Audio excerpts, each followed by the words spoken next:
ಬಂಗಾಳಕೊಲ್ಲಿಯಲ್ಲಿ ವಾಯುಭಾರ ಕುಸಿತ ಹಿನ್ನೆಲೆಯಲ್ಲಿ ಬೆಂಗಳೂರು ಸೇರಿದಂತೆ ರಾಜ್ಯದ ಬಹುತೇಕ ಜಿಲ್ಲೆಗಳಲ್ಲಿ ಭಾರೀ ಮಳೆಯ ಮುನ್ಸೂಚನೆಯನ್ನು ನೀಡಲಾಗಿದೆ. ಬೆಂಗಳೂರಿಗೆ ಇನ್ನೂ ಕೂಡ 2 ದಿನಗಳ ಕಾಲ ಯೆಲ್ಲೋ ಅಲರ್ಟ್ ಘೋಷಿಸಲಾಗಿದೆ. ಒಳನಾಡು ಕರಾವಳಿ ಪ್ರದೇಶದ ಬಹುತೇಕ ಕಡೆ ಜೋರು ಮಳೆಯ ಮುನ್ಸೂಚನೆ ಇದೆ.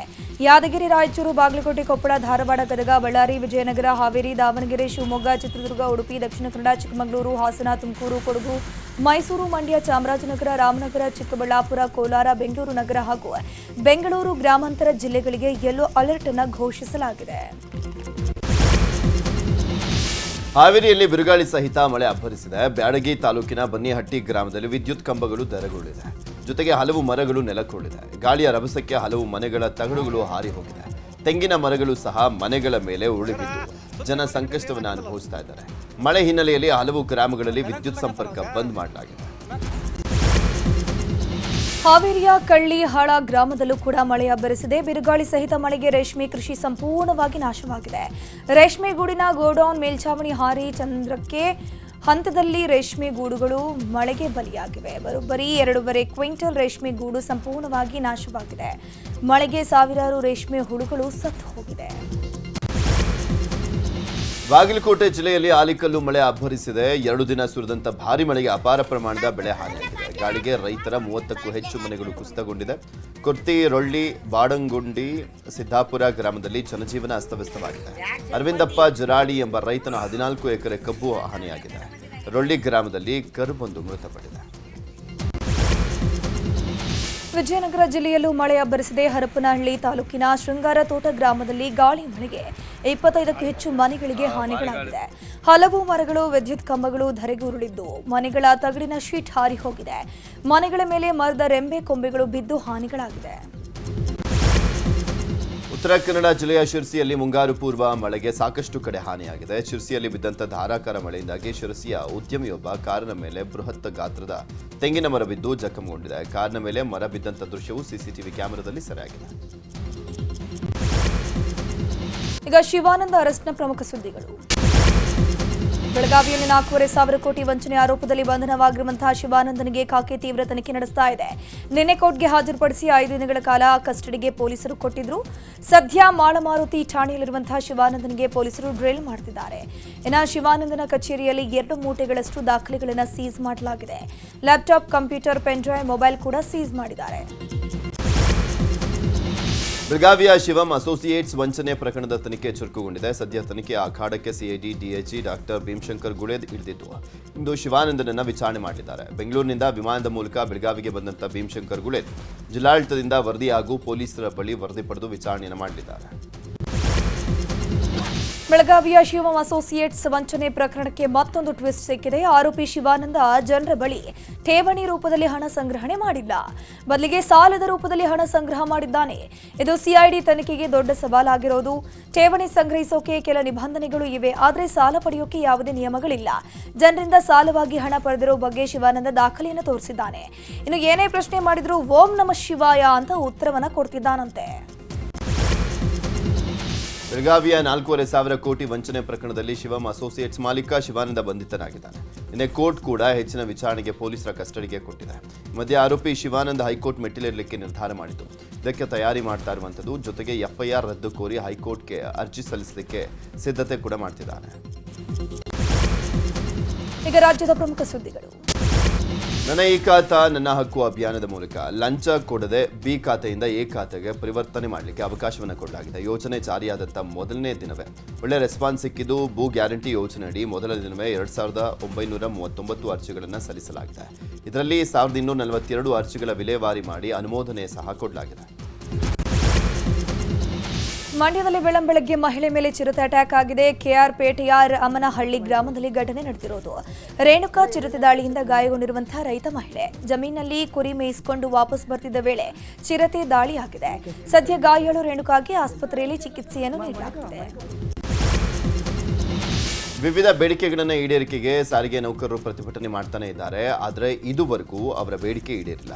ಈ ಮಧ್ಯೆ ಮೇ 20ರಂದು ಸಾರಿಗೆ ನೌಕರರು ಮತ್ತೆ ಪ್ರತಿಭಟನೆಗೆ ಕರೆಯನ್ನು ಕೊಟ್ಟಿದ್ದು, ಅಂದು ಬಸ್ ಸಂಚರಿಸುವಂಥದ್ದು ಬಹುತೇಕ ಡೌಟ್ ಅಂತ ಹೇಳಲಾಗ್ತಾ ಇದೆ. ನಿನ್ನೆ ಬಿಎಂಟಿಸಿ ನೌಕರರಿಗೆ 11 ತಿಂಗಳ ಹಿಂಬಾಕಿ ಬಿಡುಗಡೆ ಮಾಡಲಾಗಿದೆ. ಈ ಮಧ್ಯೆ ಇಂದು ಸಾರಿಗೆ ನೌಕರರ ಜೊತೆ ನಾಳೆ ಕಾರ್ಮಿಕ ಇಲಾಖೆ ಸಭೆ ನಡೆಸಲಿದೆ. ಮೇ 20ರಂದು ಸಾರಿಗೆ ನೌಕರರು ಮುಷ್ಕರಕ್ಕೆ ಕರೆ ಕೊಟ್ಟಿದ್ದಾರೆ. ಬೇಡಿಕೆಗೆ ಸರ್ಕಾರ ಒಪ್ಪಿದ್ರಷ್ಟೇ ಮುಷ್ಕರ ವಾಪಸ್ ಅಂತಿದ್ದಾರೆ ನೌಕರರು. ಆದರೂ ಸಾರಿಗೆ ಸಚಿವ ಹಾಗೂ ಸಿಎಂ ಸಿದ್ದರಾಮಯ್ಯ ಸೈಲೆಂಟ್ ಆಗಿದ್ದಾರೆ. ಸಾರಿಗೆ ನೌಕರರು ಮುಷ್ಕರ ಮಾಡಿದ್ರೆ ಪರ್ಯಾಯ ವ್ಯವಸ್ಥೆಗೆ ಸಾರಿಗೆ ಸಚಿವರು ಪ್ಲಾನ್ ಮಾಡ್ತಾ ಇದ್ದಾರೆ.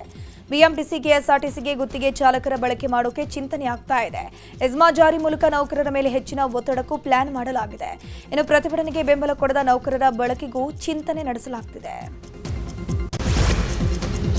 ಮೇ 20ರಂದು ಸಾರಿಗೆ ನೌಕರರು ಮುಷ್ಕರವನ್ನು ಮಾಡಿದರೆ ಮತ್ತೊಂದು ಕಡೆ ಔಷಧ ವ್ಯಾಪಾರಿಗಳು ಮತ್ತು ಔಷಧ ವಿತರಕರು ಬೃಹತ್ ಪ್ರತಿಭಟನೆಗೆ ಮುಂದಾಗಿದ್ದಾರೆ. ಆನ್ಲೈನ್ ಪ್ಲಾಟ್ಫಾರ್ಮ್ಗಳ ವಿರುದ್ಧ ಆಕ್ರೋಶ ವ್ಯಕ್ತಪಡಿಸಿ ಪ್ರತಿಭಟನೆಗೆ ಕರೆ ಕೊಡಲಾಗಿದೆ. ಆನ್ಲೈನ್ನಲ್ಲಿ ಪರವಾನಗಿ ಪಡೆಯದೆ ಅನಧಿಕೃತವಾಗಿ ಔಷಧಿ ಮಾರಾಟ ಮಾಡಲಾಗ್ತದೆ ಅಂತ ಆರೋಪ ಮಾಡಿದ್ದಾರೆ. ಪೆಟ್ರೋಲ್ ಡೀಸೆಲ್ ದರ ಏರಿಕೆ ಬೆನ್ನಲ್ಲೇ ಲಾರಿ ಮಾಲೀಕರ ಅಸೋಸಿಯೇಷನ್ ಇಂದು ಮಹತ್ವದ ಸಭೆ ನಡೆಸಲಿದೆ. ಸಭೆಯಲ್ಲಿ ಸರ್ಕಾರಕ್ಕೆ ಯಾವ ರೀತಿ ಬಿಸಿ ಮುಟ್ಟಿಸಬೇಕು ಅನ್ನೋ ಬಗ್ಗೆ ಚರ್ಚೆ ಆಗಲಿದೆ. ಒಂದು ವೇಳೆ ಮನವಿಗೆ ಸರ್ಕಾರ ಸ್ಪಂದಿಸಿಲ್ಲ ಅಂತಂದ್ರೆ ಹೋರಾಟದ ಹಾದಿ ಯಾವ ರೀತಿ ಇರಬೇಕು ಅಂತ ಸಭೆಯಲ್ಲಿ ಚರ್ಚೆ ಮಾಡಲಾಗುತ್ತೆ. ಸಿಲಿಂಡರ್ ವಿತರಣೆಯಲ್ಲಿ ತಾರತಮ್ಯ ಆರೋಪ ಮಾಡಿ ಗ್ಯಾಸ್ ವಿತರಕನ ವಿರುದ್ಧ ಗ್ರಾಮಸ್ಥರು ಆಕ್ರೋಶವನ್ನು ವ್ಯಕ್ತಪಡಿಸಿದ್ದಾರೆ. ಗುಡಿಬಂಡೆ ತಾಲೂಕಿನ ಸೋಮೇಶ್ವರ ಗ್ರಾಮದಲ್ಲಿ ಘಟನೆ ನಡೆದಿದೆ. ಒಬ್ಬರಿಗೆ ಬುಕ್ ಆದಂಥ ಗ್ಯಾಸ್ ಬೇರೊಬ್ಬರಿಗೆ ವಿತರಣೆ ಮಾಡಲಾಗ್ತಾ ಇದೆ ಅಂತ ಜನರು ಆರೋಪವನ್ನು ಮಾಡಿದ್ದಾರೆ. ಈ ವೇಳೆ ಗ್ಯಾಸ್ ವಾಹನ ತಡೆದು ಗ್ರಾಮಸ್ಥರು ತರಾಟೆಗೆ ತೆಗೆದುಕೊಂಡರು. ನಂಜನಗೂಡಿನ ತೋಟಗಾರಿಕೆ ಇಲಾಖೆಯ ನೂತನ ಕಚೇರಿಯಲ್ಲಿ ಕಳಪೆ ಕಾಮಗಾರಿ ಮಾಡಲಾಗಿದೆ. ಶಾಸಕ ದರ್ಶನ್ ಧ್ರುವ ನಾರಾಯಣ್ ಪರಿಶೀಲನೆ ವೇಳೆ ಇದು ಬಯಲಾಗಿದೆ. ಉದ್ಘಾಟನೆ ದಿನವೇ ಪೈಪ್, ಸಿಂಕ್ ಇನ್ನಿತರ ಸಾಮಗ್ರಿಗಳು ಕಿತ್ತು ಬಂದಿವೆ. ಕಳಪೆ ವಸ್ತುಗಳನ್ನು ಬಳಸಿರುವುದಕ್ಕೆ ಲ್ಯಾಂಡ್ ಆರ್ಮಿ ಇಲಾಖಾ ಅಧಿಕಾರಿಗಳ ವಿರುದ್ಧ ದರ್ಶನ್ ಧ್ರುವ ನಾರಾಯಣ್ ಆಕ್ರೋಶ ವ್ಯಕ್ತಪಡಿಸಿದರು. ಅಪಘಾತ ಅವಘಡಕ್ಕೆ ಸಂಬಂಧಪಟ್ಟ ಸುದ್ದಿ ನೋಡೋಣ. ನಿರ್ಮಾಣ ಹಂತದ ಅಂಡರ್ ಪಾಸ್ ಸರ್ವಿಸ್ ರಸ್ತೆ ಮೇಲಿಂದ ಕಾರು ಪಲ್ಟಿಯಾಗಿದೆ. ಕಾರಲ್ಲಿದ್ದ 11 ತಿಂಗಳ ಮಗು ಸೇರಿ 4 ಗಂಭೀರ ಗಾಯಗಳಾಗಿದೆ. ಕೋಲಾರದ ಮುಳಬಾಗಿಲಿನ ನರಸಿಂಹತೀರ್ಥ ಅಂಡರ್ ಪಾಸ್ನಲ್ಲಿ ಘಟನೆ ನಡೆದಿರುವುದು. ಬೆಂಗಳೂರಿನಿಂದ ತಿರುಪತಿಗೆ ಹೊರಟಿದ್ದ ಒಂದೇ ಕುಟುಂಬದ 5 ಗಾಯಗಳಾಗಿದೆ. ಕೋಲಾರದಲ್ಲಿ ಕಾರು ಹಾಗೂ ಬೈಕ್ ನಡುವೆ ಅಪಘಾತವಾಗಿ ಇಬ್ಬರು ಸ್ಥಳದಲ್ಲೇ ಮೃತಪಟ್ಟಿದ್ದಾರೆ. ಶ್ರೀನಿವಾಸಪುರ ತಾಲೂಕಿನ ಏನಾಮರಪಲ್ಲಿ ಬಳಿ ಘಟನೆ ನಡೆದಿದೆ. ಬೈಕ್ನಲ್ಲಿ ತೆರಳುತ್ತಾ ಇದ್ದಂಥ ಮುನಿರಾಜು ಹಾಗೂ ಸತೀಶ್ ಮೃತರು. ಶ್ರೀನಿವಾಸಪುರ ಪೊಲೀಸ್ ಠಾಣೆಯಲ್ಲಿ ಪ್ರಕರಣ ದಾಖಲಾಗಿದೆ. ಲಗೇಜ್ ಆಟೋಗೆ ಹಿಂಬದಿಯಿಂದ ಕಾರು ಡಿಕ್ಕಿ ಹೊಡೆದು ಓರ್ವ ಮೃತಪಟ್ಟಿರೋ ಘಟನೆ ಚಿತ್ರದುರ್ಗ ಜಿಲ್ಲೆಯಲ್ಲಿ ನಡೆದಿದೆ. ಮೊಳಕಾಲ್ಮೂರು ತಾಲೂಕಿನ ಬಿಜಿಕೆರೆ ಹೈವೇಯಲ್ಲಿ ಚಲಿಸುತ್ತಿದ್ದ ಆಟೋಗೆ ಕಾರನ್ನು ಡಿಕ್ಕಿ ಹೊಡೆದಿದೆ. ಮಾರುಕಟ್ಟೆಗೆ ತರಕಾರಿ ಮಾರಾಟಕ್ಕೆ ತೆರಳುತ್ತಿದ್ದ ಕೂಡ್ಲಿಗಿ ತಾಲೂಕಿನ ಐನಹಳ್ಳಿ ಗ್ರಾಮದ ಏಕಾಂತ ಮೃತಪಟ್ಟಿದ್ದಾರೆ. ಆಟೋದಲ್ಲಿದ್ದ ನಾಗೇಂದ್ರ ಹಾಗೂ ಕಾರು ಚಾಲಕ ಚಂದ್ರು ಅನ್ನೋರಿಗೆ ಗಾಯಗಳಾಗಿದೆ. ರಾಜಕೀಯದ ಸುದ್ದಿ ನೋಡೋಣ. ಪ್ರಧಾನಿ ಮೋದಿ ಮಿತವ್ಯಯಕ್ಕೆ ಕರೆ ಹಿನ್ನೆಲೆಯಲ್ಲಿ ಕೇಂದ್ರ ಸಚಿವ ವಿ ಸೋಮಣ್ಣ ಮೆಟ್ರೋದಲ್ಲಿ ಸಂಚಾರ ಮಾಡಿದ್ರು. ಎಂಜಿ ರಸ್ತೆಯ ಮೆಟ್ರೋ ಸ್ಟೇಷನ್ನಿಂದ ಸ್ವಾಮಿ ವಿವೇಕಾನಂದ ಸ್ಟೇಷನ್ವರೆಗೆ ಮೆಟ್ರೋ ಪ್ರಯಾಣವನ್ನು ಮಾಡಿದ್ದಾರೆ. ಕೇಂದ್ರ ಸಚಿವ ಸೋಮಣ್ಣಗೆ ಸಂಸದ ಪಿಸಿ ಮೋಹನ್ ಸಾಥ್ ಕೊಟ್ಟಿದ್ದರು. Swami Vivekananda metro ಸ್ಟೇಷನ್ನಿಂದ railway ನಿಲ್ದಾಣದವರೆಗೂ EV ಬೈಕ್ನಲ್ಲಿ ಪ್ರಯಾಣ ಮಾಡಿದರು. ರಾಜ್ಯ ಕಾಂಗ್ರೆಸ್ ವಿರುದ್ಧ ಮುಸ್ಲಿಂ ಸಮುದಾಯ ಆಕ್ರೋಶ ವ್ಯಕ್ತಪಡಿಸಿದ್ದು, ವರಿಷ್ಠರ ಭೇಟಿಗೆ ಮುಸ್ಲಿಂ ಸಂಘಟನೆಗಳ ಒಕ್ಕೂಟ ಮುಂದಾಗಿದೆ. ವರಿಷ್ಠರ ಭೇಟಿ ವೇಳೆ ರಾಜ್ಯದಲ್ಲಿನ ಬೆಳವಣಿಗೆಗಳ ಬಗ್ಗೆ ವರದಿ ನೀಡೋಕೆ ಸಿದ್ಧತೆ ಕೂಡ ಆಗ್ತಾ ಇದೆ. ಕಾಂಗ್ರೆಸ್ ಗೆಲುವಿನಲ್ಲಿ ಮುಸ್ಲಿಂ ಸಮುದಾಯದ ಪಾತ್ರವಿದೆ, ಆದರೆ ಸಮುದಾಯಕ್ಕೆ ಕೊಟ್ಟ ಭರವಸೆಯನ್ನು ಪಕ್ಷ ಈಡೇರಿಸಿಲ್ಲ. ದಾವಣಗೆರೆ ವಿಚಾರದಲ್ಲಿ ಟಾರ್ಗೆಟ್ ಮಾಡಿ ಅಬ್ದುಲ್ ಜಬ್ಬಾರ್, ನಜೀರ್ ಅಹಮದ್ ವಿರುದ್ಧ ಕ್ರಮ ಕೈಗೊಳ್ಳಲಾಗಿದೆ. ಇದು ತಪ್ಪು ಅಂತ ರಾಜ್ಯ ನಾಯಕರ ವಿರುದ್ಧ ದೂರು ಕೊಡೋದಕ್ಕೆ ಸಜ್ಜಾಗಿದ್ದಾರೆ. ಮೈಸೂರಿನ ಚಾಮುಂಡೇಶ್ವರಿ ಕ್ಷೇತ್ರದಲ್ಲಿ ಇವತ್ತು ಜನರೊಂದಿಗೆ ಜನತಾದಳ ಸಮಾವೇಶ ಹಮ್ಮಿಕೊಳ್ಳಲಾಗಿದೆ. ಕೆಲ ಹೊತ್ತಲೇ ಕಾರ್ಯಕ್ರಮ ನಡೆಯಲಿದ್ದು ಕೇಂದ್ರ ಸಚಿವ ಕುಮಾರಸ್ವಾಮಿ ಭಾಗಿಯಾಗಲಿದ್ದಾರೆ. ಕ್ಷೇತ್ರದ ಜೆಡಿಎಸ್ನ ಶಾಸಕ ಜಿಟಿ ದೇವೇಗೌಡ ಕಾರ್ಯಕ್ರಮಕ್ಕೆ ಗೈರಾಗುವಂತ ಸಾಧ್ಯತೆ ಇದೆ. ಕುಮಾರಸ್ವಾಮಿ ಭಾಷಣದ ಮೇಲೆ ಎಲ್ಲರ ಚಿತ್ತ ಇದ್ದು ಸಿಎಂ ಸಿದ್ದರಾಮಯ್ಯ ತವರಲ್ಲಿ ಜೆಡಿಎಸ್ ಪಕ್ಷ ಶಕ್ತಿ ಪ್ರದರ್ಶನ ಮಾಡ್ತಾ ಇದೆ. ಈಗ ಕ್ರೈಮ್ ಲೋಕದ ಪ್ರಮುಖ ಸುದ್ದಿಗಳು. ನಟ ದರ್ಶನ್ಗೆ ಸದ್ಯ 1 ವರ್ಷ ಜೈಲೇ ಗತಿಯಾಗಿದೆ. ಸದ್ಯ ಜೈಲಲ್ಲಿ ದರ್ಶನ್ ಹೇಗಿದ್ದಾರೆ ಅಂತ ಅಧಿಕಾರಿಗಳು ಸುಪ್ರೀಂ ಕೋರ್ಟ್ಗೆ ವರದಿಯನ್ನ ಕೊಟ್ಟಿದ್ದಾರೆ. ವರದಿಯ ಪ್ರಕಾರ ನಟ ದರ್ಶನ್ಗೆ ಬ್ಯಾರಕ್ನಲ್ಲಿ 24 ಗಂಟೆಯೂ ಭದ್ರತೆಯನ್ನು ನೀಡಲಾಗುತ್ತಿದೆ. ಕಾರ್ಪೆಟ್, ಕಂಬಳಿ, ತಟ್ಟೆ, ಲೋಟ, ಬೌಲ್ ಅನ್ನು ನೀಡಲಾಗಿದೆ. ಕೋರ್ಟ್ ಆದೇಶದಂತೆ ದರ್ಶನ್ಗೆ ಕಂಬಳಿ ಕೂಡ ನೀಡಲಾಗಿದೆ. ಬೇರೆ ಕೈದಿಗಳು ಕಾರಿಡಾರ್ಗೆ ಬಾರದಂತೆ ಭದ್ರತೆ ಕೂಡ ನೀಡಲಾಗಿದೆ. ಇನ್ನು ದರ್ಶನ್ಗೆ ಕೇರಂ, ದಿನಪತ್ರಿಕೆ, ಮಾಸಿಕ ಪತ್ರಿಕೆ, ಪುಸ್ತಕಗಳ ವ್ಯವಸ್ಥೆಯೂ ಕೂಡ ಮಾಡಲಾಗಿದೆ. ಹಾಸನದ ಎಂಜಿ ಜಿಮ್ ಒಂದರಲ್ಲಿ ವರ್ಕೌಟ್ ವೇಳೆ ಟೆಕ್ಕಿ ಮೇಲೆ ಹಲ್ಲೆ ಮಾಡಿದಂಥ ಆರೋಪಿ ವರುಣ್ನನ್ನ ಪೊಲೀಸರು ಬಂಧಿಸಿದ್ದಾರೆ. ಮೇ 12ರ ಸಂಜೆ ವರ್ಕೌಟ್ ಮಾಡ್ತಿದ್ದಾಗ ಕೀರ್ತನ್ ಎಂಬಾತನ ಮೇಲೆ ವರುಣ್ ಹಲ್ಲೆ ಮಾಡಿದ್ದ. ಹಲ್ಲೆಯಿಂದ ಮುಖದ ಮೂಳೆ ಮುರಿದು ಟೆಕ್ಕಿ ಕೀರ್ತನ್ ಆಸ್ಪತ್ರೆ ಸೇರಿದ. ಹಲ್ಲೆ ಮಾಡಿ ಎಸ್ಕೇಪ್ ಆಗಿದ್ದಂಥ ವರುಣ್ನನ್ನ ಪೊಲೀಸರು ಈಗ ಬಂಧಿಸಿದ್ದಾರೆ. ಪ್ರಧಾನಿ ಮೋದಿ ವಿದೇಶಿ ಪ್ರವಾಸದಲ್ಲಿದ್ದು ನ್ಯೂಜಿಲೆಂಡ್ಸ್ ಬಳಿಕ ಈಗ ಸ್ವೀಡನ್ಗೆ ಭೇಟಿ ಕೊಟ್ಟಿದ್ದಾರೆ. ಪ್ರಧಾನಿ ಮೋದಿಯ ಸ್ವೀಡನ್ ಭೇಟಿಯನ್ನ ವೋಲ್ವೋ ಗ್ರೂಪ್ನ ಮುಖ್ಯ ತಾಂತ್ರಿಕ ಅಧಿಕಾರಿ ಜೇನ್ಸ್ ಹೋಲ್ಟಿಂಗರ್ ಹಾಡಿ ಹೊಗಳಿದ್ದಾರೆ. ಪ್ರಧಾನಿ ಮೋದಿ ಸ್ವೀಡನ್ ಭೇಟಿ ಮಹಾ ಗೌರವ ಅಂತ ಬಣ್ಣಿಸಿದ್ದಾರೆ. ಇದು ಭಾರತ ಮತ್ತು ಸ್ವೀಡನ್ ನಡುವಿನ ಬಲವಾದ ಸಂಬಂಧವನ್ನ ಪ್ರತಿಬಿಂಬಿಸುತ್ತೆ ಅಂತ ಹೇಳಿದ್ದಾರೆ. ಸ್ವೀಡನ್ ಭೇಟಿ ಬಳಿಕ ಪ್ರಧಾನಿ ಮೋದಿ ನಾರ್ವೆ ದೇಶಕ್ಕೆ ಭೇಟಿಯನ್ನು ಕೊಡಲಿದ್ದಾರೆ. ನಾಳೆಯಿಂದ 2 ದಿನ ನಡೆಯಲಿರುವಂತಹ 3ನೇ ಭಾರತ ನಾರ್ಡಿಕ್ ಶೃಂಗಸಭೆಯಲ್ಲಿ ಭಾಗವಹಿಸಲಿದ್ದಾರೆ. ಇದಾದ ಬಳಿಕ ಓಸ್ಲೋದಲ್ಲಿ ದ್ವಿಪಕ್ಷೀಯ ಮಾತುಕತೆಯೂ ಕೂಡ ನಡೆಸಲಿದ್ದಾರೆ. 43 ವರ್ಷಗಳಲ್ಲಿ ಭಾರತೀಯ ಪ್ರಧಾನಿಯೊಬ್ಬರು ಈ ದೇಶಕ್ಕೆ ನೀಡುವಂತಹ ಮೊದಲ ಭೇಟಿಯಾಗಿದೆ.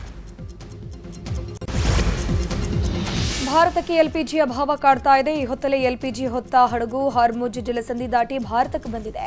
ಗುಜರಾತ್ನ ಕಚ್ ಬಂದರಿಗೆ ಸುಮಾರು 20,000 ಟನ್ ಎಲ್ಪಿಜಿಯನ್ನ ಮಾರ್ಷಲ್ ದ್ವೀಪಗಳ ಧ್ವಜ ಹೊತ್ತ ಟ್ಯಾಂಕರ್ ಸಿಮಿ ಗುಜರಾತ್ನ ಕಾಂಡ್ಲಾ ಬಂದರಿಗೆ ಆಗಮಿಸಿದೆ.